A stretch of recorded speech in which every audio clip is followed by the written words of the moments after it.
ಖಾನಾವಳಿ ಆರೋಗ್ಯಪೂರ್ಣ ಅಡಿಗೆ ಕಾರ್ಯಕ್ರಮಕ್ಕೆ ತಮಗೆಲ್ಲರಿಗೂ ಪ್ರೀತಿಯ ಸ್ವಾಗತ. ನಮ್ಮ ಇವತ್ತಿನ ಖಾನಾವಳಿ ಕಾರ್ಯಕ್ರಮದಲ್ಲಿ ನಾನೊಂದು ಸ್ಪೆಷಲ್ ಆಗಿ ಕಡಾಯಿ ಪನ್ನೀರ್ ಮಾಡ್ತಾ ಇದ್ದೀನಿ. ಮಕ್ಕಳಿಗೆ ದೊಡ್ಡವ್ರಿಗೆ ಎಲ್ರಿಗೂ ಖುಷಿ ಇದು, ಅಂದರೆ ಎಲ್ರಿಗೂ ಇಷ್ಟ. ಈ ಕಡಾಯಿ ಪನ್ನೀರ್ಗೆ ಯಾವುದೆಲ್ಲ ಸಾಮಾನು ಅಂತ ನೋಟ್ ಮಾಡ್ಕೊಳ್ಳಿ. ಇದಕ್ಕೆ ಬ್ಯಾಡಗಿ ಮೆಣಸು, ಕಾಳುಮೆಣಸು, ಜೀರಿಗೆ, ಧನಿಯಾ, ಬೆಳ್ಳುಳ್ಳಿ, ಟೊಮ್ಯಾಟೊ ಹಣ್ಣು, ಈರುಳ್ಳಿ, ಗೋಡಂಬಿ, ಶುಂಠಿ, ಪಲಾವ್ ಎಲೆ, ಕ್ಯಾಪ್ಸಿಕಮ್ ಅಥವಾ ದೊಡ್ಡ ಮೆಣಸಿನಕಾಯಿ, ಬೆಣ್ಣೆ, ಅರಿಶಿನ, ಕಸೂರಿ ಮೇಥಿ, ಹಸಿಮೆಣಸು, ಗರಂ ಮಸಾಲ, ಅಚ್ಕಾರದ ಪುಡಿ, ಕೊತ್ತಂಬರಿ ಸೊಪ್ಪು, ಪನ್ನೀರ್ ಮತ್ತು ರುಚಿಗೆ ತಕ್ಕಷ್ಟು ಉಪ್ಪು. ಈಗ ಶುರು ಮಾಡೋಣ ಅಲ್ಲ. ಫಸ್ಟಿಗೆ ನಾವು ಒಲೆ ಹಚ್ಕೋಬೇಕು. ಒಲೆ ಮೇಲೆ ಈ ಕಡಾಯಿ ಪನ್ನೀರ್ಗೆ ಒಂದು ಕಡಾಯಿ ಇಟ್ಕೊಳ್ಳೋಣ. ಕಡಾಯಿ ಅಂದರೆ ಬಾಣಲೆ. ಈ ಬಾಣಲೆಯಲ್ಲೇ ಈ ಕಡಾಯಿ ಪನ್ನೀರ್ ಮಾಡುವಂಥದ್ದು. ಇದಕ್ಕೆ ಫಸ್ಟ್ ಒಂದು ಕಡಾಯಿ ಮಸಾಲ ಮಾಡ್ಕೋಬೇಕು. ಅದಕ್ಕೆ ಯಾವುದೇ ಎಣ್ಣೆ ಬೇಡ. ಫಸ್ಟಿಗೆ 2 ಸ್ಪೂನ್ನಷ್ಟು ಧನಿಯಾ ಅದನ್ನು ತಗೊಳ್ತಾ ಇದ್ದೀನಿ, ಧನಿಯಾ. ಆಮೇಲೆ 1 ಸ್ಪೂನಷ್ಟು ಜೀರಿಗೆ, ಎಲ್ಲ ಡ್ರೈ ರೋಸ್ಟೇ ಮಾಡಬೇಕು. ಮತ್ತು 1/4 ಸ್ಪೂನಷ್ಟು ಕಾಳುಮೆಣಸು, ಅಂದರೆ ಮೆಣಸಿನ ಕಾಳು ಅಂತ ಹೇಳ್ತೀವಲ್ಲ ಅದು.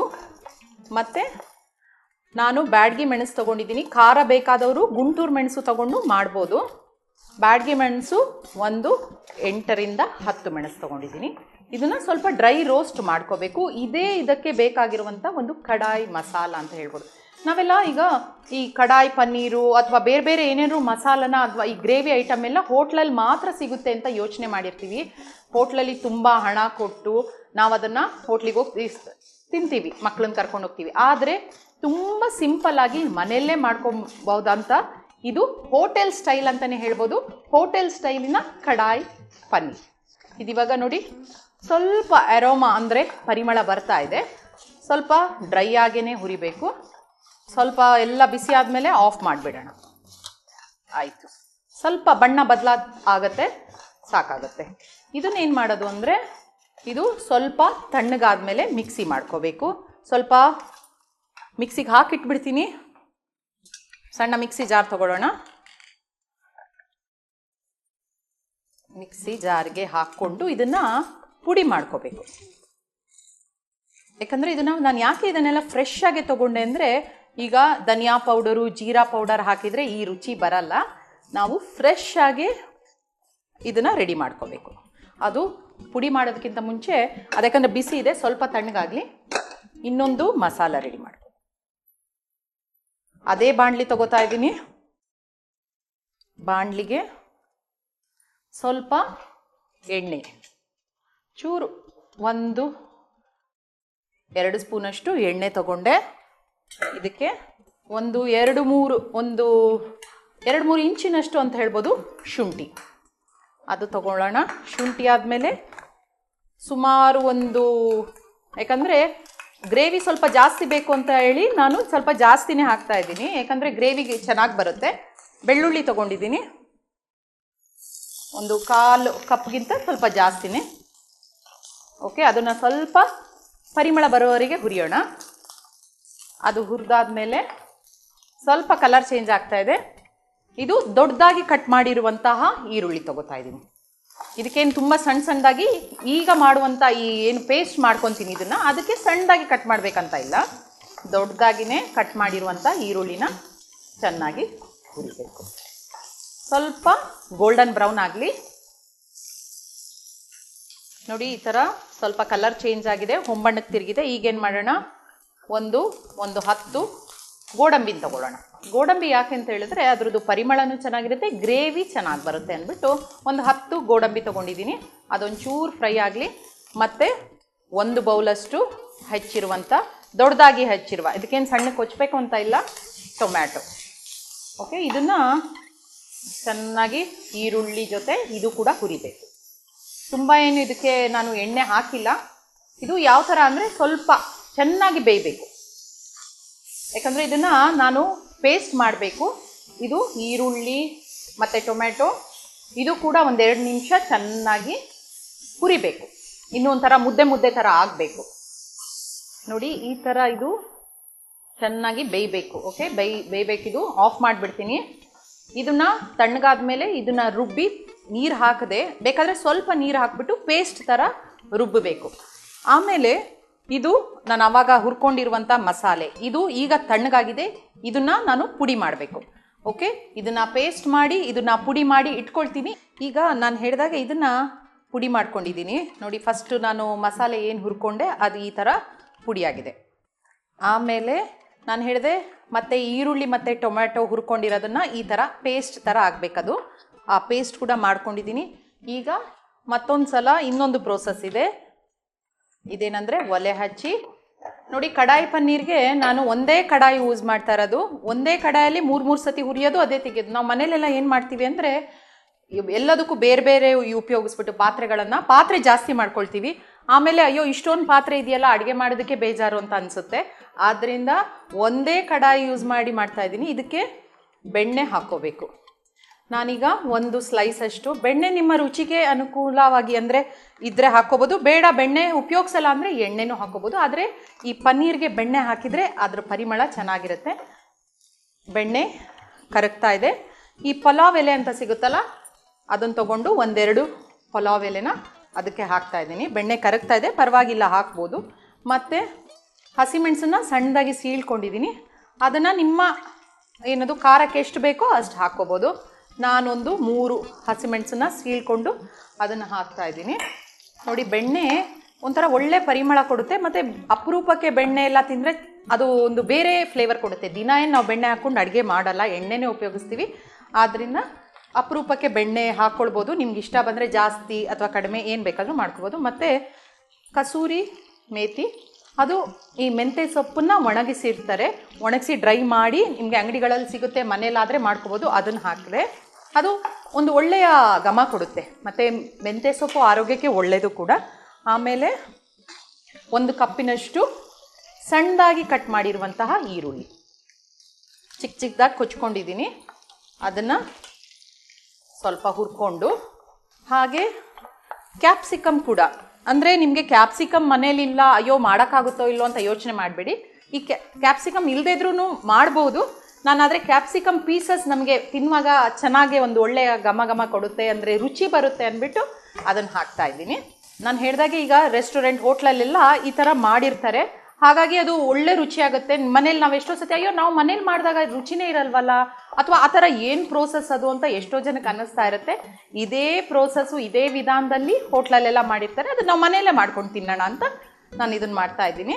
ಇದು ಸ್ವಲ್ಪ ಹುರಿಯೋಣ. ಇದನ್ನು ಈರುಳ್ಳಿ ಸ್ವಲ್ಪ ಕಲರ್ ಚೇಂಜ್ ಆಗಲಿ, ಅದು ಅಲ್ಲೇ ಹುರಿತಾ ಇರಲಿ, ಪ್ರಾಬ್ಲಮ್ ಇಲ್ಲ. ಇಲ್ಲಿರೋದೆಲ್ಲ ಹಾಕಿದ್ದೀವಿ. ಈಗ ಏನು ಮಾಡೋದು ಅಂದರೆ, ಈಗ ನಾನು ಪೇಸ್ಟ್ ಮಾಡಿದ್ದೀನಲ್ಲ, ಏನದು ಈರುಳ್ಳಿ, ಶುಂಠಿ, ಬೆಳ್ಳುಳ್ಳಿ ಮತ್ತು ಟೊಮ್ಯಾಟೊ ಇದೆಲ್ಲ ಹಾಕಿ ಪೇಸ್ಟ್ ಮಾಡ್ಕೊಂಡಿದ್ದೀನಿ. ಆ ಪೇಸ್ಟನ್ನು ಕೂಡ ಇದಕ್ಕೆ ಹಾಕಬೇಕು. ಅದು ಒಂಥರ ಗ್ರೇವಿ. ಮತ್ತು ಗೋಡಂಬಿ ಕೂಡ ಹಾಕಿದ್ದೀನಿ. ಆ ಗೋಡಂಬಿದು ಪರಿಮಳ ಚೆನ್ನಾಗಿ ಬರುತ್ತೆ. ಮತ್ತು ಸ್ವಲ್ಪ ನೀರು ಹಾಕ್ಕೊಳ್ಳೋಣ. ಮಿಕ್ಸಿಗೆ ಹಾಕಿ, ಮಿಕ್ಸಿಯಲ್ಲಿ ಮಸಾಲೆ ಇದೆಯಲ್ವಾ, ಈ ಪೇಸ್ಟ್ಗೆ ಸ್ವಲ್ಪ ನೀರು ಹಾಕಿ, ಯಾಕಂದರೆ ಈ ಗ್ರೇವಿನ ನೀವು ಬರೀ ಪನ್ನೀರ್ ಅಲ್ಲದೆ ಇದೇ ಥರ ಗ್ರೇವಿ ಉಪಯೋಗಿಸ್ಬಿಟ್ಟು ಬೇರೆದು ಮಶ್ರೂಮ್ ಹಾಕ್ಬೋದು, ಅಥವಾ ತರಕಾರಿಗಳು ಹಾಕ್ಬೋದು. ಬೇರೆ ಎಲ್ಲ ತರಕಾರಿಗಳಿಗೂ ಇದನ್ನು ಉಪಯೋಗಿಸ್ಬೋದು ನೋಡಿ. ಯಾಕಂದರೆ ಇದನ್ನು ಒಂದು ಸತಿ ಎಣ್ಣೆಯಲ್ಲೇ ಹುರಿಬೇಕು, ಕೈ ಆಡಿಸ್ತಾ ಇರಬೇಕಾಗತ್ತೆ. ಓಕೆ, ಈ ಥರ ಮಾಡ್ಕೊಳ್ಳೋಣ. ಮತ್ತು ನಾನು ಪುಡಿ ಮಾಡಿದ್ದೀನಲ್ವ, ಫಸ್ಟಿಗೆ ನಾನು ಮಸಾಲೆನ ಹುರ್ಕೊಂಡೆ. ಧನಿಯಾ, ಜೀರಿಗೆ, ಕಾಳುಮೆಣಸು ಮತ್ತು ಬ್ಯಾಡಗಿ ಮೆಣಸು ಹಾಕಿ ಹುರಿದಿರುವಂತಹ ಕಡಾಯಿ ಮಸಾಲವನ್ನು ಹಾಕ್ತಾಯಿದ್ದೀನಿ. ಓಕೆ, ಇದನ್ನು ಹಾಕಾಯಿತು. ಒಂದು ಸತಿ ಇದನ್ನು ಹಾಕಿಬಿಟ್ಟು ಇದಕ್ಕೆ ಕಲಸೋಣ. ಈ ಕನ್ಸಿಸ್ಟೆನ್ಸಿನ ನಾವು ನೋಡ್ತಾ ಇರೋಣ. ಸ್ವಲ್ಪ ನೀರಾದರೂ ಅದು ಗಟ್ಟಿ ಆಗಿಬಿಡುತ್ತೆ, ಯಾಕಂದರೆ ಒಲೆ ಮೇಲೆ ಈ ಥರ ಕಲಿಸ್ತಾ ಇರೋದ್ರಿಂದ ಗಟ್ಟಿ ಆಗುತ್ತೆ, ತೊಂದರೆ ಇಲ್ಲ. ಈ ಥರ ಮಾಡ್ಕೊಳ್ಳೋಣ ನೋಡಿ. ಕಲರ್ ಕೂಡ ಚೇಂಜ್ ಆಗುತ್ತೆ.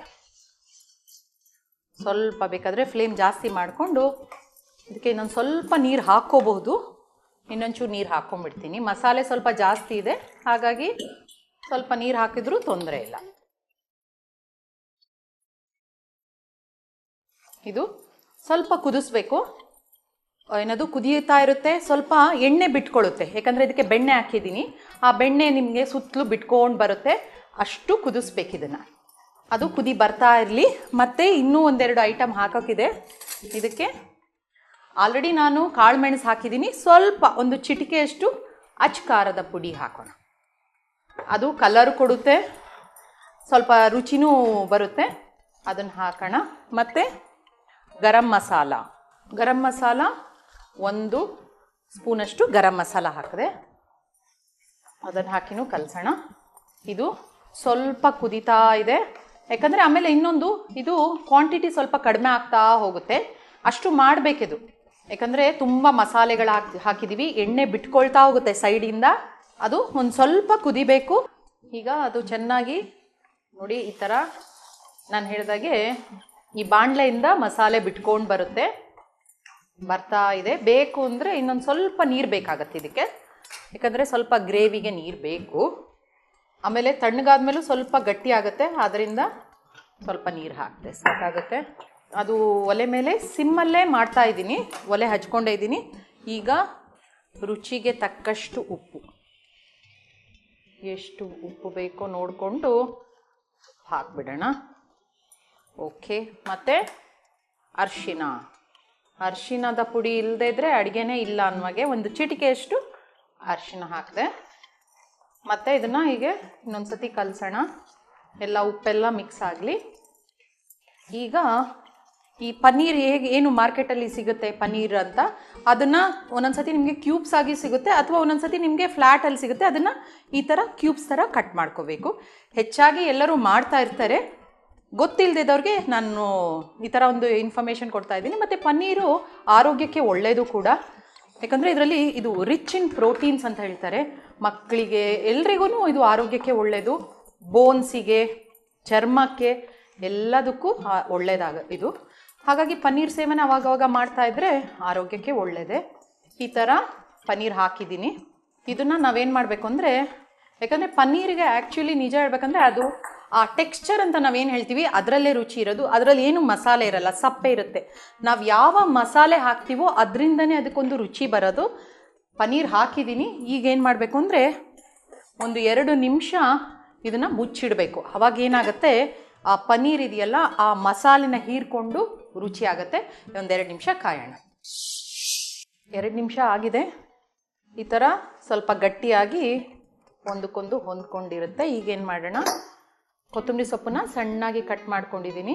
ಅದು ಒಂದು ಅರ್ಧ ಕಪ್ಪಷ್ಟು ಕೊತ್ತಂಬರಿ ಸೊಪ್ಪು. ಅವರವರ ರುಚಿಗೆ ಜಾಸ್ತಿ ಆದರೆ ಜಾಸ್ತಿ ಹಾಕ್ಕೋಬೋದು, ಕಡಿಮೆ ಆದರೆ ಕಡಿಮೆ, ಇಷ್ಟ ಆದವರು ಸ್ವಲ್ಪ ಕಡಿಮೆ ಹಾಕ್ಕೋಬೋದು. ಈ ಥರ ನೋಡಿ ಗಟ್ಟಿಯಾಗಿದೆ. ಓಕೆ, ಒಳ್ಳೆ ಗಮ್ ಅಂತ ಪರಿಮಳ ಬರ್ತಾ ಇದೆ. ನನಗಂತೂ ನಾನು ಹೇಳಿದಾಗೆ ಈ ಹೋಟ್ಲಲ್ಲೆಲ್ಲ ನೀವು ಆರ್ಡ್ರ್ ಮಾಡಿ ಕೂತ್ಕೊಂಡಾಗ ತಂದ ತಕ್ಷಣ ಪನ್ನೀರ್ದು ಒಂದು ಗ್ರೇವಿದು ಹೇಗೆ ಪರಿಮಳ ಬರುತ್ತೋ ಆ ಥರ ಆಗುತ್ತೆ. ಈಗ ಮುಗ್ದಿದೆ.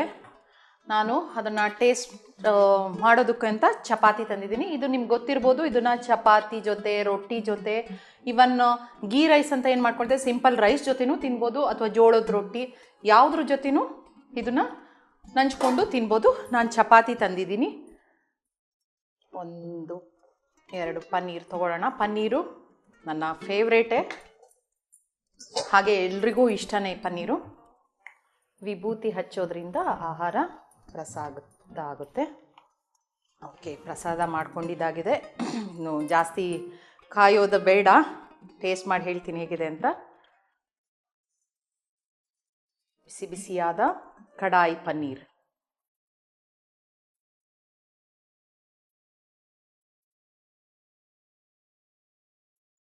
ಅದ್ಭುತವಾಗಿದೆ. ಪನ್ನೀರನ್ನ ಬಾಯಿ ಹಾಕೋಂತ ತಕ್ಷಣ ಅದರಲ್ಲಿ ಎಷ್ಟೊಂದು ನೀವು ನೋಡಿರ್ಬೋದು ಐಟಮ್ಸ್ ತುಂಬ ಇತ್ತು. ಕಸೂರಿ ಮೇಥಿ ಇತ್ತು, ಫಸ್ಟು ಧನಿಯಾ ಮತ್ತು ಕಾಳು ಮೆಣಸು, ಬ್ಯಾಡಗಿ ಮೆಣಸು, ಜೀರಿಗೆ, ಹಾಗೆ ಜಿಂಜರ್ ಗಾರ್ಲಿಕ್ ಅಂದರೆ ನೀವು ಬೆಳ್ಳುಳ್ಳಿ, ಶುಂಠಿ, ಎಲ್ಲ ಏನದು ಐಟಮ್ಸ್. ಇದು ಒಳ್ಳೆ ಪರಿಮಳ ಬರುತ್ತೆ. ಮತ್ತು ಸ್ವಲ್ಪ ಇದು ಸ್ಪೈಸಿ ಆಗೂ ಇದೆ, ಮಸಾಲೆ ಜಾಸ್ತಿನೇ ಇದೆ. ಆದರೆ ಈ ಸಪ್ಪೆ ರೊಟ್ಟಿ ಜೊತೆ ತಿನ್ನುವಾಗ ಅಥವಾ ಚಪಾತಿ ಜೊತೆ ತಿನ್ನುವಾಗ ಇಷ್ಟು ಸ್ಪೈಸಿ ಇದ್ದರೆ ಅದು ರೆಸ್ಟೋರೆಂಟ್ ಸ್ಟೈಲ್ ಅಥವಾ ಹೋಟ್ಲು ಸ್ಟೈಲ್ ಆಗುತ್ತೆ ಒಂಥರ. ಮತ್ತು ಈ ಟೊಮ್ಯಾಟೊ ಪ್ಯೂರಿ ಮಾಡಿ, ಅಂದರೆ ಟೊಮ್ಯಾಟೊ ಮತ್ತು ಈರುಳ್ಳಿ ಹಾಕಿದ್ದೀನಲ್ಲ, ಅದ್ರದ್ದು ಒಳ್ಳೆ ಪರಿಮಳ ಇದೆ. ಹಾಗಾಗಿ ಇದು ಒಂದು ಪೀಸೆಲ್ಲ ಸ್ಟಾಕ್ ಮಾಡೋಕ್ಕಾಗಲ್ಲ, ಇನ್ನೊಂದು ಪೀಸ್ ಹಾಕ್ಕೊತೀನಿ. ನಾನು ನಿಮ್ಗೆ ಹೇಳಿದಾಗೆ ಪನ್ನೀರದ್ದು ಏನು ಮಾಡಿಕೊಟ್ರು ನಾನು ತಿಂತೀನಿ. ನನಗೂ ನಾನೇ ಮಾಡಿಕೊಂಡು ನನ್ನ ಫೇವ್ರೇಟೇ ಅದು ಇಷ್ಟ.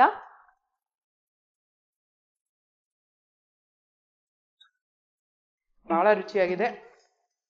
ಇದನ್ನು ಖಂಡಿತವಾಗ್ಲೂ ನೀವು ಮನೇಲಿ ಮಾಡ್ಕೊಳ್ಳಿ, ನಿಮ್ಮ ಮಕ್ಳಿಗೆ ಮಾಡಿಕೊಡಿ. ಇದೇನು ರೆಸ್ಟೋರೆಂಟಿಗೆ ನೀವು ಕರ್ಕೊಂಡೇ ಹೋಗೋದು ಬೇಡ. ಸಿಂಪಲ್ಲಾಗಿ ಮನೆಯಲ್ಲೇ ನಿಮ್ಗೆ ಇಲ್ಲಿ ಮಾಡುವಾಗ ಒಂದು ಸತಿ ಅನಿಸುತ್ತೆ ಅಯ್ಯೋ ಇಷ್ಟೆಲ್ಲ ಇಂಗ್ರೀಡಿಯೆಂಟ್ಸ್ ಇತ್ತು ಅಂತ.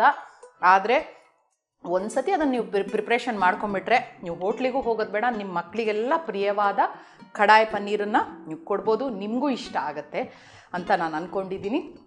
ನೋಡಿದ್ರಲ್ಲ ವೀಕ್ಷಕರೇ, ಕಡಾಯಿ ಪನ್ನೀರನ್ನು ಹೇಗೆ ಮಾಡಿದೆ ಅಂತ. ಅದನ್ನು ತಪ್ಪದೆ ನೀವು ಕೂಡ ಮನೇಲಿ ಮಾಡಿ ನೋಡಿ. ಇದೇ ರೀತಿ ಮುಂದಿನ ಸಂಚಿಕೆಯಲ್ಲಿ ಮತ್ತೊಂದು ಹೊಸ ರುಚಿಯೊಂದಿಗೆ ನಿಮ್ಮನ್ನು ಭೇಟಿ ಆಗ್ತೀನಿ. ಅಲ್ಲಿವರೆಗೂ ನೋಡ್ತಾ ಇರಿ ಶ್ರೀ ಬಸವ ಟಿವಿ. ಇದು ಸಂಸ್ಕಾರದ ಬೆಳಕು. ಶರಣು ಶರಣಾರ್ಥಿ.